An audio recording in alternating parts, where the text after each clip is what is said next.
알록달록 화려한 복장에 긴 창을 든 병사들이 줄지어 입장합니다. 이들은 오로지 교황만을 위해 목숨 걸고 근위대로 복무하게 될 바티칸 스위스 근위병들로, 입대함과 동시에 나는 재위 중인 교황과 그의 합법적인 후계자들을 충직하고 명예롭게 섬기고 필요하다면 그들을 보호하기 위해 내 목숨을 바쳐 온 힘을 다해 헌신할 것을 맹세합니다 라는 충성서약을 합니다. 이제 그들은 복무기간 가장 가까운 거리에서 교황을 호위하며 근위대로 복무하게 되는데요. 그런데 교황을 지키는 근위대에 입대하려면 조건이 상당히 까다롭습니다. 스위스 국적의 19에서 30세 미혼 남성이며 가톨릭 신자여야 하고, 키는 최소 174cm 이상, 그리고 군사훈련을 전부 이수해야 지원이 가능합니다.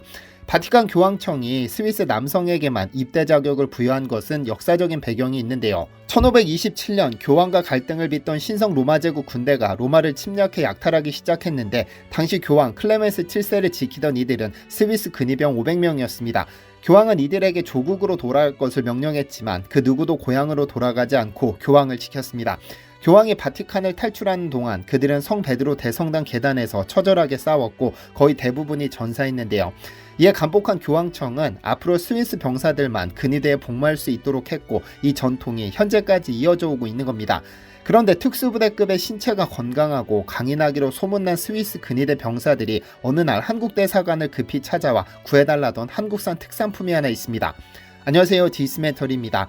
1990년부터 30여 년 한국에 거주하며 외신 기자클럽 회장을 역임한 마이클 브린이라는 기자가 있습니다. 그는 한국에 살며 경험한 바를 한국인을 말하다 라는 책에 기록해 두었는데, 그 책에는 한국의 사냐는 음양이 강하게 충돌하기 때문에 강할 수밖에 없다. 강한 기는 강한 종자를 생산한다. 같은 맥락으로 한중일 삼국 중 한국의 진달래가 가장 예쁘고 인삼의 질도 월등하다. 물맛도 최고이고 음식도 정말 맛있다. 또 세계에서 한국의 꿩처럼 아름다운 꿩이 없고 한국의 한우처럼 맛있는 고기는 없다고 평가했습니다. 그런데 그의 말은 거짓은 아닙니다. 국토 면적의 70%가 산지인 한국은 독특하게도 그 산지 대부분이 나무와 바위로 빼곡하게 채워져 있습니다. 식물의 입장에서 보자면 바위 위에 뿌리 내리기도 힘들고, 더구나 빽빽하게 하늘로 솟은 나무 때문에 햇빛도 제대로 볼 수 없어 말 그대로 죽을 힘을 다해야 간신히 생존이 가능합니다. 그렇게 죽을 힘을 다해 성장한 식물은 온실 속에서 자란 화초와는 비교도 할 수 없는 강인한 생명력을 자랑하죠. 그런데 이런 환경이 주어져야만 성장이 가능한 식물이 있습니다. 삼인데요. 아마 삼에 대해서는 제 채널에서 종종 다루기는 했었지만, 한국산에는 특별히 고리안 진생, 즉 고려인삼이라는 고유한 명칭이 있습니다. 중국에도 전칠삼이 있고 일본에도 죽절삼이 있고 북미에도 화기삼이 있기는 하지만, 이들과는 달리 한국산에는 고려인삼이라는 프리미엄이 붙습니다. 왜냐하면 일본삼이나 중국삼이 감히 비빌 수 있는 수준을 넘어선 효능이 있기 때문이죠. 고려인삼이 얼마나 대단했는지는 역사적 사실을 보면 됩니다. 이미 1665년 영국 왕립학회는 기관지 철학회보 창간호를 발간하면서 인삼 관련 논문을 실었는데, 이 말인 즉슨 이미 1600년대 고려인삼은 유럽에서 엄청난 연구 대상이었다는 의미입니다. 실제로 영국 왕립 식물원의 주요 수집 대상 중 하나가 인삼이었다고 하죠. 유럽에서 이러한 고려인삼의 인기를 외교적으로 활용한 경우도 있는데, 1686년 시암 왕국의 외교 사절단이 프랑스에 도착해 루이 14세에게 진상한 것이 고려인삼이었고, 이를 신기하게 여긴 프랑스 약학자 조프로아는 몰래 고려인삼 한 뿌리를 훔쳐 소장하기도 했습니다. 이처럼 유럽에서는 이미 17세기 이전부터 고려인삼에 대한 관심이 대단했기 때문에 치열한 연구가 시작됐고, 1736년 프랑스 파리 의과대학은 인삼 병자들에게 강장제 역할을 하는가라는 논문을 쓴 리카 오기스텐 폴리오드 생바스에게 인삼 관련 세계 1호 박사학위를 수여했죠. 세계 최초로 인삼 관련 박사가 원산지 한국이 아닌 프랑스에서 탄생한 겁니다. 참고로 삼의 학명은 파낙스 진생 C.A. 메이어인데, 이는 러시아 식물학자인 본 메이어가 843년 최초로 명명했습니다. 파낙스란 그리스어는 모든을 뜻하는 판과 약을 뜻하는 악소스이니 모든 것을 치료하는 약, 즉 만병통치약이라는 의미가 됩니다. 그럼 잠시 현대로 시선을 옮겨볼까요? 2005년 선종하신 교황 요한 바오로 2세가 생전 건강을 위해 즐겨 먹었던 것 중 하나가 있는데, 바로 홍삼차입니다. 1999년 바티칸 교황청 한국대사를 지낸 배양일 전 대사는 평소 교황이 파킨슨병 등 몇 가지 질병을 앓아 육체적으로 힘들어한다는 사실을 접하고는 교황을 아련할 때 홍삼차를 선물한 적이 있습니다. 그런데 이후 교황을 모시는 주교가 그에게 교황님이 홍삼차를 무척 좋아하신다고 전해졌고, 이후로 홍삼차뿐 아니라 홍삼뿌리, 홍삼 에키스 등등 선물을 가끔 보냈다고 하죠. 전 세계적으로 가장 귀한 인물이 홍삼을 애용한다는 소문이 퍼지기 시작하자 바티칸에 상주하는 주교들뿐 아니라 이탈리아 로마에 주재하던 많은 국가 대사관에 고려인삼 열풍이 불기도 했죠. 심지어는 교황을 가장 가까이서 지키는 근위병들까지 교황청 한국대사관을 찾아와 고려인삼과 홍삼을 구매하고 싶다며 구해달라는 부탁을 해왔다고 하죠. 그런데 이 고려인삼은 만병통치약으로 불릴 정도로 대단한 인기를 끌었고 왕실까지 나서서 수집했음에도 천지가 개벽할 정도로 혁명을 불러일으키지는 못했습니다. 여기에는 유럽의 비인간적인 차별이 자리하고 있습니다. 1700년대 후반 서구 의학계에서는 인삼의 위상을 축소하는 경향이 나타나기 시작했는데 그 원인은 약전의 개혁, 즉 의약품의 성능, 품질, 순도, 성질 등을 나타내는 설명서를 개혁하면서 시작됐습니다. 1818년 프랑스 약전, 1820년 미국 약전, 1864년 영국 약전이 개정됐는데 개정 약전은 식물의 전반적인 특성을 개괄하기보다는 커피에서 카페인을 추출하는 식으로 유효 성분만을 기록하는 경향으로 나아가게 됐죠. 그런데 이 과정에서 인삼은 제외되거나 효능이 폄하되는 경향이 나타났습니다. 왜냐하면 서구 의학계가 진세노사이드로 대표되는 인삼 효능을 입증하지 못했기 때문입니다.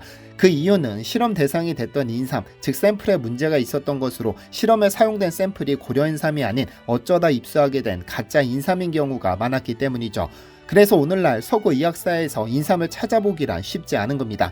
여기에 은근히 동향을 낮추는 경향이 있어 인삼의 자생지가 한국, 중국 등 동아시아에 있다는 사실을 부각해 일부러 거리두기를 하고 배척해 간 것이죠. 그러면서 인삼은 미신, 민간요법, 사치, 방탕 등 온갖 부정적인 이미지를 덧칠해버려 과학을 맹신하는 서양인들 인식 속에 박혀버렸는데요. 이렇게 만병통치약에 가까운 인삼의 존재를 은폐할 수밖에 없었던 것도 결국은 열등감입니다. 원산지부터 재배 방식, 홍삼 가공기술 등이 전부 열등한 동아시아에 있어 자신들이 중심이 되지 못한 열등감이 작용한 것이죠. 그런데 인삼과 홍삼은 분명 다릅니다. 수삼이라고도 불리는 인삼은 밭에서 캔 그 상태, 즉 생물을 의미하고 홍삼은 수삼을 수증기로 쪄서 말린 것을 뜻합니다. 생물 특성상 이동 과정에서 서로 부딪혀 상처가 생기거나 썩기 일쑤인데 이런 상태로는 상품 가치가 없습니다. 그래서 조선에서 인삼을 수증기로 찐 후 건조하면 보관기간이 늘어날 수 있다는 대안이 제시됐죠. 그래서 정조는 고려시대부터 사용되던 수삼을 물에 직접 끓이는 숙삼과 수증기로 쪄서 말리는 홍삼의 두 방법을 테스트했는데 잘 아시다시피 결과는 홍삼의 완승, 제조법도 편리하고 유통기한도 더 오래간다는 사실을 알고는 즉시 홍삼이 조선 대표 상품이 되었고 지금 고려인삼의 모든 이미지는 홍삼이 만들었습니다. 당시에는 편리한 제조법과 긴 유통기한으로 각광받았지만 현대시대 과학의 발달로 수삼과 홍삼의 성분을 비교해보니 이 또한 홍삼이 완승을 거뒀습니다. 보통 삼의 섭취 이유는 사포닌 또는 진세노사이드라는 성분 때문인데 수삼에는 대략 22가지의 사포닌이 함유된 것으로 알려졌습니다. 그런데 수삼을 찌고 말리는 과정에서 미생물의 도움을 받아 몸에 쉽게 흡수되는 성분으로 변화되며 사포닌 또한 34가지로 늘어납니다. 때문에 인삼은 체질에 따라 흡수율도 천차만별로 다르고 열이 많은 사람은 섭취하기에 위험할 수 있지만 홍삼은 누구나 쉽게 흡수할 수 있고 열도 발생되지 않습니다. 그래서 현재 식약처에서는 모든 홍삼을 이용한 건강기능식품의 기능성을 표시할 수 있도록 하고 있는데 이는 진세노사이드 함량에 따라 다릅니다. 이건 여러분이 홍삼 건강기능식품을 구매하실 때 반드시 기억하고 계셔야 하는 상식입니다. 식약처는 위 3가지 성분의 합이 2.4mg을 넘으면 혈소판 응집업제를 통한 혈액 흐름, 기억력 개선, 항산화에 도움을 줄 수 있음을 3mg이 넘으면 면역력 증진과 피로 개선에 효과가 있는 것으로 인정하고 있습니다. 또한 약초는 오래될수록 약효가 증진된다는 가설도 홍삼에는 꼭 적용되지는 않습니다. 인삼의 경우 매년 성장하면서 영양 성분이 풍부해지는데 1년에 한 장씩 손가락 모양의 잎이 생겨나는데 이것이 영양분의 원천입니다. 그러니까 6년근에는 최소 5장, 최대 6장의 장엽이 생깁니다. 그럼 7, 8년 더 키우면 더 좋지 않을까요? 라는 생각은 아쉽지만 맞지 않습니다. 6년근 이후부터는 장엽도 자라나지 않으며 속이 비거나 상하는 비율도 높아지고 목질화가 진행되어 나무처럼 딱딱해집니다. 그래서 약효가 최대치에 이른 6년근 수삼을 캐 홍삼으로 만드는 겁니다. 그래서 여러분은 홍삼 제품을 구매함에 있어서 꼭 진세노사이드 함량과 몇 년근으로 만든 홍삼인지를 확인하시는 것이 현명한 소비자가 되는 지름길입니다. 제가 작년부터 올해까지 공동구매 행사로 인연을 이어오고 있는 한국 고려홍삼은 참 이로운 홍삼이라는 특이한 제품을 생산하고 있는데 제품 설명에서 알 수 있듯 성장과 나눔을 함께 고민하고 실천하는 제품입니다. 즉 매출의 일정 부분을 성남이로운재단이라는 재단을 통해 기부를 실천하고 있습니다. 매출의 일정 부분을 적립해 두었다가 독거노인을 지원하거나 장애인연합회를 통해 홍삼을 직접 지원하거나 한부모 가족을 지원하기도 하고 지역 아동센터에서 고생하시는 분들이 지치지 않도록 홍삼을 지원해오고 있죠. 이렇게 사회적 약자 또는 그들을 위해 일하는 분들을 잊지 않고 챙겨오고 있을 뿐 아니라 한국전쟁에 참전하셨던 참전용사분들을 위해 공연을 열어드리기도 하고 직접 기부를 하기도 합니다. 작년 11월에 열렸던 행사에는 저 역시 디시멘터리 구독자 이름으로 직접 기부 행사에 참여해 감사한 시간을 가질 수 있었는데요.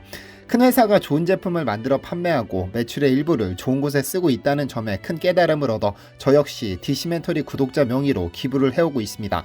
또한 저와 진행하는 공구업체들에게도 가능하면 매출의 일부를 기부할 수 있도록 유도하고 있고 감사하게도 흔쾌히 승낙해 주셨습니다.